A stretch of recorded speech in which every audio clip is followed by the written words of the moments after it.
So, and then also look at the about hijacking Darwinistic inclinations. Look at the Jewish religion; it's a ethnic religion, and the Jewish people they're fighting the Arabs, they're fighting other people, and it solidifies their group. But they call they see each other as brothers. You see go and do Jewish things. Going to because I've only started doing it about 2 years ago. I went to Hebrew preschool, but I only started doing it about 2 years ago. But I've noticed going to like Shabbat dinners, and then going to other things that are Jewish, quote unquote. You have a lot of opportunities being Jewish to meet other people, to meet people that can help you out, that can get you jobs, that can do a lot of things, and there's a lot of helping within the community, and I think that a part of it has to do with the fact that it is true. Jews share a lot of genes, or they are genetically similar in a lot of ways. It's been proven through genetic testing. One reason why I think that there might be anti-Jewishness. I don't say anti-Semitism because Semitic people include Arabs, and Jewish people you see are fighting Arabs, so Jewish people are technically anti-Semitic. So I say anti-Jew.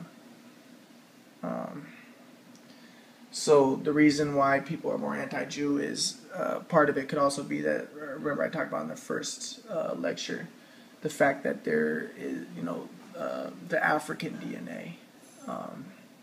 It's been proven that there has been African admixture within Jewish populations. And interestingly, people think that this, once again, we see science and religion going hand in hand. People think that this coincides with when Solomon ruled. So they find that this African DNA admixture occurred when, at the same time, they think that Solomon would have ruled. They haven't found any archaeological evidence that Solomon did rule. They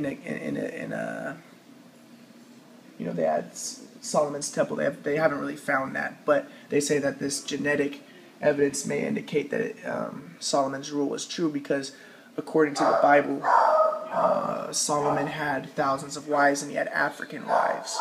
So they say that, well, this African admixture within the Jewish population would coincide with Solomon's rule when they think it would have been, Solomon had a lot of African wives, so this would make sense. One thing I want to say too is David was another example of somebody who was, at fourth quadrant. He was he was about to be killed by Saul. He was running for his life. And they say that this is when he was writing the Psalms. And one of the things he wrote in his Psalms was, "Father, why have you forsaken me?"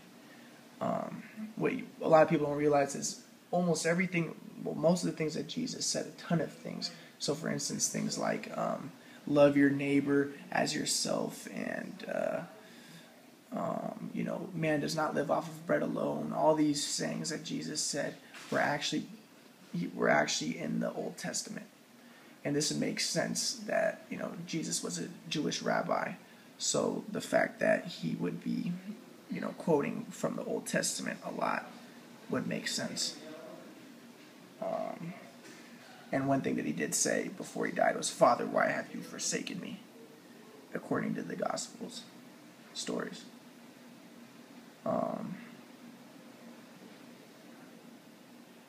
Okay.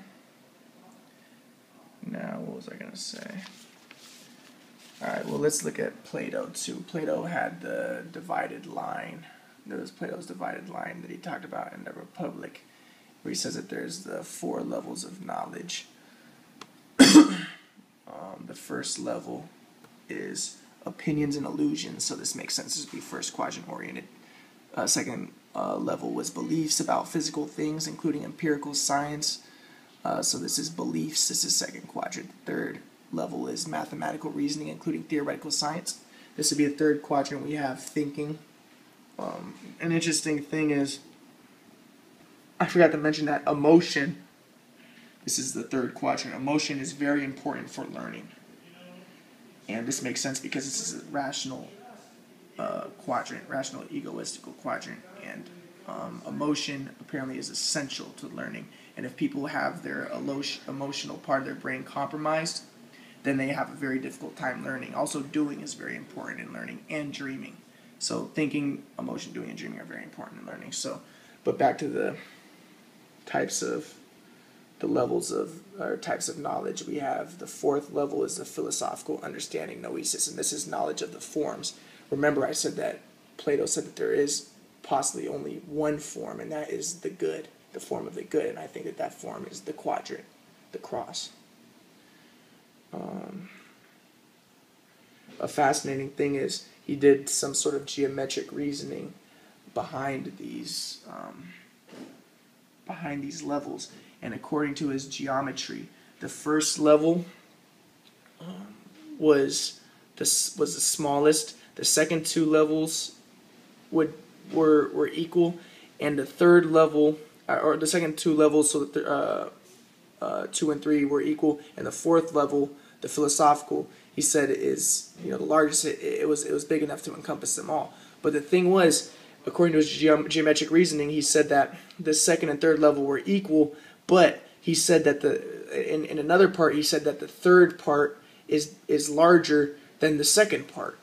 So how is that possible? He just contradicted himself. Well, this is the way I see it. Remember, it's a holistic model. So the second quadrant encompasses the first quadrant. The third quadrant encompasses the second and the first quadrant. So even though the second and the third quadrant are equal, the third quadrant is bigger because it actually encompasses these quadrants. This would explain the contradiction in Plato's reasoning. And then we have the fourth quadrant, the philosophical, which encompasses them all. Because, the forms actually do create the mathematical objects, the physical objects, and the shadows, which are describing these first three levels of knowledge. So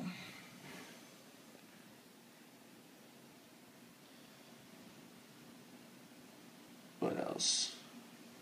Oh, but yeah. So what I was going to say though is, David was under a lot of stress, according to the story, because he was running away from Saul, and this is when David apparently wrote the Psalms, and wrote the works that he wrote, and so it makes sense that he would write really good stuff because he's under a lot of stress. He's in the fourth quadrant. He's fearing death. He's under a lot of stress. His army is protecting him, but he could be killed at any time. And it's fascinating too. When he wasn't under stress, his army went out for battle, and he decided not to go, so he's just hanging around his temple, or hanging around his palace, or wherever he was, and then he sees Bathsheba. So, he could be a little second quadrant, hanging out, having things easy, but he couldn't handle it. He had to look over Bathsheba, and he thought, man, I gotta have that. I gotta get some action going, break out of this, easy going life that I'm having right now. Let's have a little bit of drama going on. Let's get things difficult. He had sex with Bathsheba. He ended up, Bathsheba. She was she was not his wife. She was someone else's wife. And then he had that person killed. David had the person killed in battle. The person was actually a Gentile. So David had him killed. And apparently, God got upset that David did that. David's son was Solomon. There's a lot of other good stories with David, but there's an example of one, so hopefully that's good for now, and hopefully continue more in a little bit.